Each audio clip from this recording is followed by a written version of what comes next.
Welcome back. And now it's described as a historic coalition in the ANC and DA marriage with smaller parties for the formation of a government of national unity. With stark ideological differences between the main two parties, will South Africa be governed in harmony? Political analyst Ongama Mtimka joins us with his assessment of the political landscape. Ongama, always a pleasure. Good afternoon. Good afternoon, Anati. Thank you for having me. Wonderful. A lot has happened, but it looks like we're on our way to a new dawn. I'm keen to get your thoughts here on just the potential for this ANC, DA, and the other smaller parties to really build a conducive society, stronger institutions, and with markets also up in the green, I guess they're also pricing in growth. Yeah, so the Democratic Alliance and the ANC are the major partners in this government of national unity. The concerns that are there are from two perspectives. Some groups feel that this is going to be a departure from the center-left policy outlook of the ANC towards a pro-market approach. And others actually are appreciating it, as you say, because it feels like the ANC might just be unlocked to actually do what is right as far as market-centered policy is concerned. What I think is likely going to happen, though, is that there's going to be continued balance because the ANC is mindful of the need to continue to assure, especially the majority population, that its policy outlook remains affirmative and prioritizing their needs. And I think where this coalition actually presents the greatest opportunity is in the leadership potential that it has to enable business activity in South Africa in ways that can help generate a lot more confidence in the state and therefore a better investment climate. What's also interesting here, I guess, Ongama, is the politics that are at play here. We know the president has been appointed. He'll be inaugurated, I think, tomorrow. But there's a big issues about this cabinet power sharing, also coming to the fore. This is an important part of how this country moves ahead. I'm keen just to get your thoughts on some of the things that need to be considered as we try to put together a new cabinet. So this is a crucial process. I think that the value proposition of this coalition is in its leadership potential, in the ability to choose the right people for positions in order to enable the public sector to do what it needs to do, while also creating a better investment climate for the private sector. What's going to be guarded against, though, especially by the left-leaning allies of the ANC, is that the key portfolios do not get to go to the Democratic Alliance. I think that, for example, the National Treasury, the ANC has been able to have a treasury that inspires the confidence of both its internal allies as far who are left-leaning, but also as far as the market gaze is concerned. Now, that's going to be jealously guarded against so that it doesn't signal a shift towards the right.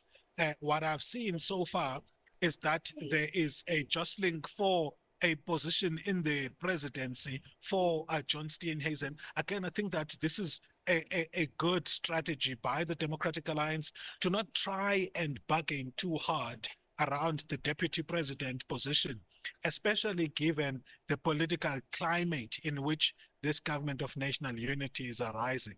As far as other ministries, such as trade and industry, DIRCO, small business, I think that those they would, or DIRCO definitely the ANC will want to retain, but I think, and trade and industry, because remember, the Democratic Alliance's anti-ANC stance has been centered around some of the policies that the Department of Trade and Industry is responsible for. And then I suspect that the ANC might, if it is pushed a lot, it might just compromise with public service and administration and maybe state-owned enterprises, but that will not come very easily to another political party. And then obviously there's mining and energy. This is a big one that is to be watched. We know that the DA has said they want to reform the whole mining rights process. And again, this is not something that the left allies of the ANC are going to take lightly. So it's one of those things where it may or may not go to them. But I think in overall, the outlook of the ANC in government is going to be pursuing of both of those imperatives, which are in the constitution, by the way, of redress and transformation on the one hand, and also running a sort of liberal market economy on the other. Another interesting thing, one here, an important part of this democracy, Ongama, the opposition, South Africa's official opposition then will become the MK party. What does that look like? We know that the role of opposition parties in this democracy is equally important as what the ruling party does. I think that that role is up to negotiation. We know that if the ANC had simply lost majority and was able to constitute a government with smaller parties, we could be talking about development of a robust opposition politics in the National Assembly. But now that the two main political factions have come together, it does actually weaken the role of the opposition, even though we can expect that the relationship between the executive and parliament is not going to be the same as it was under a dominant party system. So I think it will improve a little as far as accountability is concerned, but not significantly, because the coalition then has created a majority that can still use its majority in parliament to run policy through at the National Assembly. Then, Ongama, before I let you go, a big one that's reared its head here, I think, is just racial tensions in South Africa. Lots and lots of fear being echoed by ordinary citizens about the prospect of having the DA in government and the ANC possibly being cannibalized and vice versa. I want to maybe also just touch on this issue because I think it is an important part of building a cohesive society here, how we address issues of race moving forward under this dynamic.